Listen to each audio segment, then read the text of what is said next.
welcome to the Deep Dive podcast channel. Great to be here. Have you ever stopped to wonder why sometimes, even when we really truly want healthy, happy relationships, we find ourselves kind of tangled up in connections that just leave us feeling drained or hurt or just confused? It's a really common experience, unfortunately.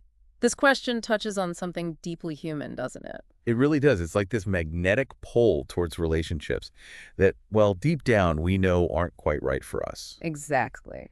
So if this resonates with anyone listening, if you're curious about maybe the hidden forces shaping our relationships, our inner world, we really invite you to subscribe. Yeah, absolutely. We're trying to create a space here where exploring these parts of ourselves, which can be sensitive, feels a little safer, maybe a lot more clear. And your thoughts and experiences are genuinely valuable. Sharing them in the comments really does enrich the conversation for everyone. Totally agree. Okay, so our deep dive today. We're going to try and unpack the why behind these difficult relationship patterns. Right. We'll be looking at things like trauma bonding. And this idea of repeating the past. Yeah, repetition compulsion. And how our early experiences, really shape who we're drawn to. And maybe touch on how therapy, even understanding our bodies, can help us heal. Definitely. Those are key pathways. Okay, so let's really start unpacking this. What are some of these underlying dynamics? Why do we get caught in these painful loops? It's not just about making bad choices, is it? Oh, not at all. It's much deeper than that, usually. One really powerful dynamic is something called trauma bonding. Trauma bonding, okay. And what's fascinating, but also quite unsettling about it, is how these incredibly intense emotional ties can form in relationships where there's abuse followed by periods of positive reinforcement, like kindness or remorse. So it's a cycle. Abuse, then kindness. Exactly. Think of it as an extreme survival response, almost. When someone causes pain and then offers something positive, it creates this profound neurological confusion. Neurological confusion. Oh. How so? Well, the sheer unpredictability of it all actually makes those positive moments feel more impactful. Yeah. It leads to this sort of distorted sense of hope, a connection that makes it incredibly difficult to actually break free. Wow. So it's less about real affection and more like this intense, almost biological need for safety, but within this dangerous context. Precisely, yeah. On a neurochemical level, the seesawing between pain and relief, it can trigger things like oxytocin and dopamine. The bonding and pleasure chemicals. The very same ones involved in healthy bonding, so you get this potent, really confusing emotional cocktail. The brain starts to link the abuser with both distress and that fleeting comfort. Making it super hard to detach. Incredibly challenging. It's a bit like the intermittent reward system in gambling. Yeah. The unpredictability is exactly what keeps you hooked. That's a powerful analogy. Right. Yeah. Really paints a picture of why walking away is so hard. Okay. You also mentioned something. Repetition compulsion. It sounds almost like we're driven somehow to re-experience old hurts. That's a very astute way to put it, yes. Repetition compulsion, it's a concept from psychodynamic theory, essentially suggests we have this unconscious tendency to reenact past difficult experiences or traumas. Unconscious, so we don't even realize we're doing it. Often no. And the underlying motivation, believe it or not, is often an attempt to get a different outcome this time. To fix it. To finally gain mastery, perhaps, over those earlier events. So, for instance, someone who felt, say, emotionally neglected as a child might unconsciously seek out partners who kind of recreate that dynamic. Why would they do that? Hoping that this time they can somehow finally earn the love or attention they missed out on back then. I see.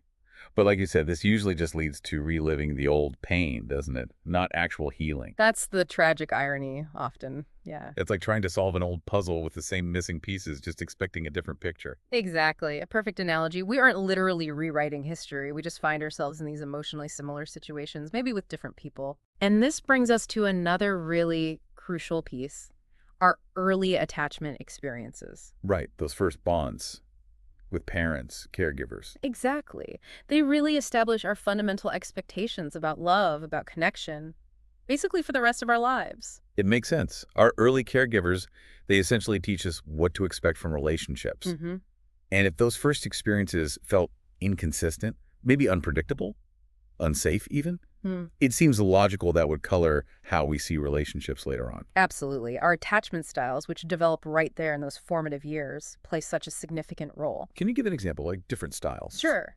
So, someone with, say, an anxious attachment style, often characterized by a deep fear of abandonment, they might be more inclined to cling to partners, even in unhealthy situations. Just to avoid being abandoned. Precisely. Conversely, someone with an avoidant style who tends to value independence, maybe emotional distance, they might paradoxically be drawn to the drama sometimes found in toxic relationships. Really? Why drama? It can be a way to maintain a sense of control, perhaps, or keep true intimacy at arm's length.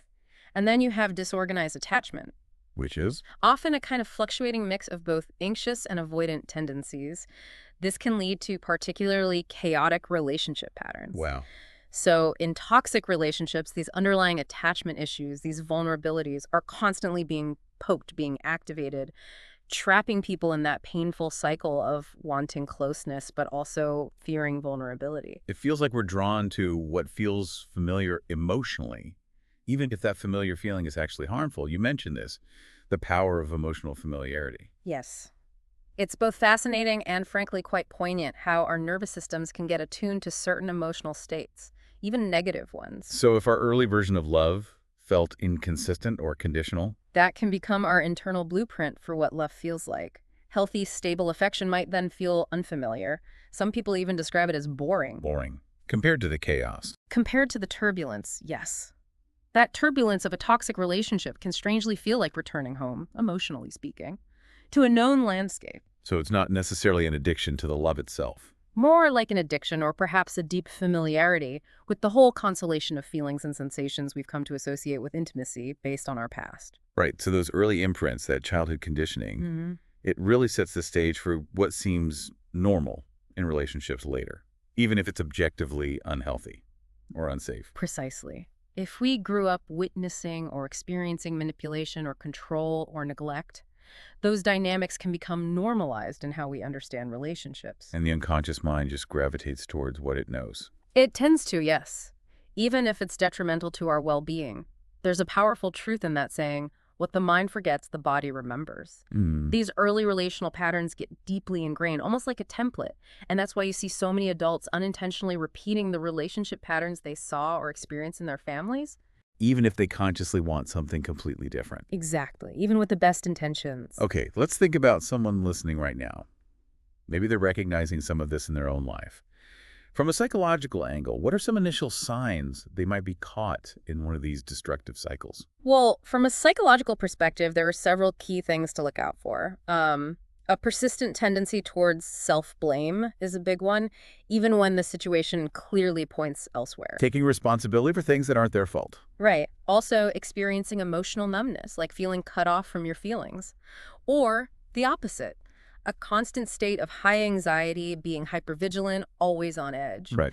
A noticeable loss of identity is another concerning sign, where someone's interests, their friendships, their very sense of self seem to have faded or diminished within the relationship. Losing themselves. Yes, and often these emotional and psychological burdens show up physically too. Things like chronic fatigue, ongoing anxiety, maybe digestive issues.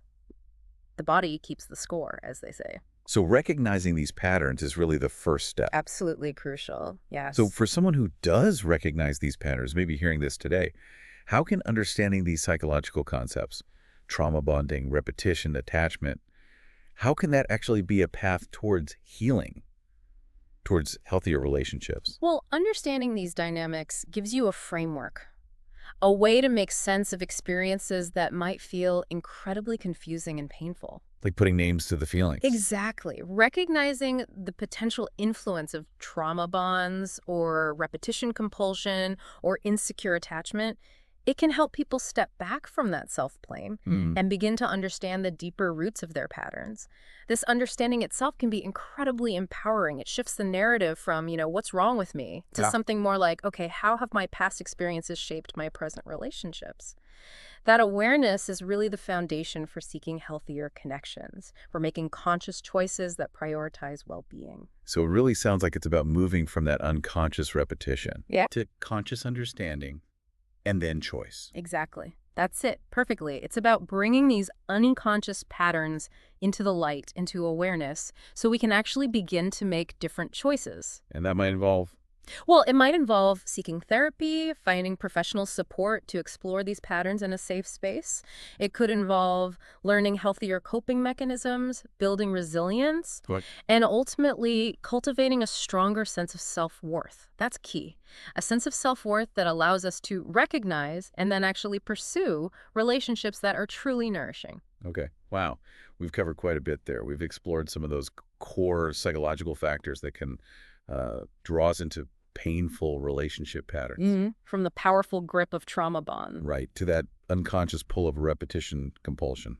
And we also touched on how our early attachment experiences and even that need for emotional familiarity can really shape our relational choices. It's definitely complex interplay of factors, isn't it? It really is. And just gaining some insight into these dynamics can be a really significant step towards fostering healthier, more fulfilling connections down the line. So as you reflect on our discussion today, maybe think about what resonated most with you. Mm-hmm. Could any of these concepts perhaps offer a new perspective on patterns you've noticed in your own life, maybe, or in the lives of people around you?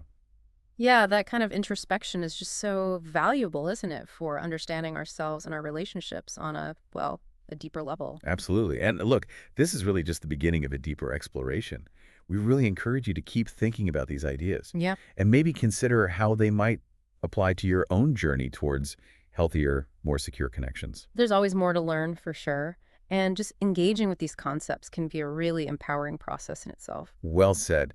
Thank you so much for joining us for this deep dive today. It was a pleasure to be here and discuss this. And if you found this insightful, please do subscribe so you don't miss future explorations into the fascinating world of our inner lives and relationships. Definitely subscribe. Thanks, everyone.